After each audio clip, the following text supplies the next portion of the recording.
Hi guys, I'm Marie. and I'm Maria. And welcome to the second video in our new series of Doppelganger videos, the Weevil and the Biscuit. Today we're just going to be talking you through our design ideas and our initial concepts. So to start off with our initial concept, we looked into writers. The romanticised notion of writing, and of course the feather and the inkwell came up, so that was a very strong image that we decided to go with.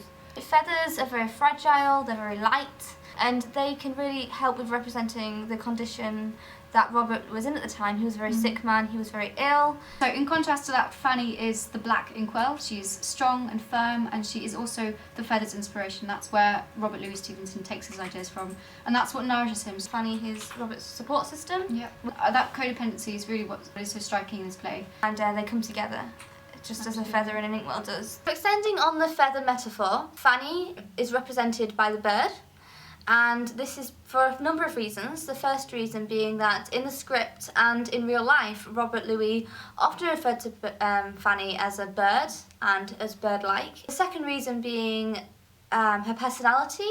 Intelligence, the smartness, the quick-wittedness. The third reason being that unlike her siblings, she was very dark-skinned and dark-eyed, beady black eyes, and that was very uncommon for the time. The reason why we've simply used the more browns and reds and warm colours is because, it's for a number of reasons. First of all, she really enjoyed looking at Indian culture, and she was very fascinated by Indian fashion. There are a few occasions where she would wear Indian style clothing herself. She was said to be very ahead of her time in the famous painting by John Singer Sargent. She is seen wearing an Indian style gown. And another reason for all the reds and the way this really well links in is because her mother often referred to her as a tiger lily. We will be using Indian influenced embroidery and shawls and such with her costume design. Tiger lilies, obviously the colour being reds and oranges. So to tie in with Fanny's costume, which is of browns and blacks and all those colours, we're trying to put in the red and the brown with his costume. So maybe a red cravat or something, a burgundy coloured waistcoat. This is what Robert Louis Stevenson looked like. This is a fragile time in his life, so we wanted to portray him in a little bit of a vulnerable light.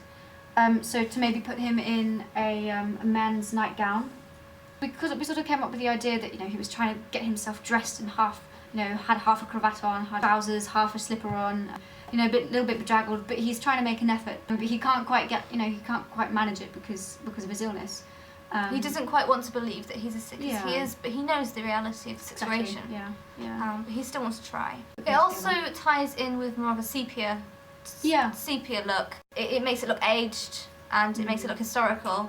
So to make it look like when you're watching that production, you've gone back in time and you're watching something from that time and that era.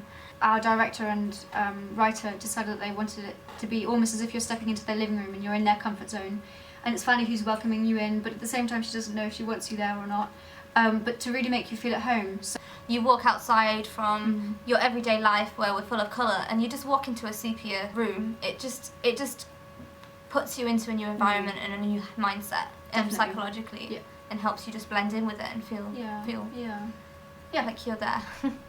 Thanks for watching. Please stay tuned for further videos. We'll have new videos up shortly discussing the realisation of our designs and other various things that happen in theatre. All links needed are in the description. See you next time. Bye. Bye.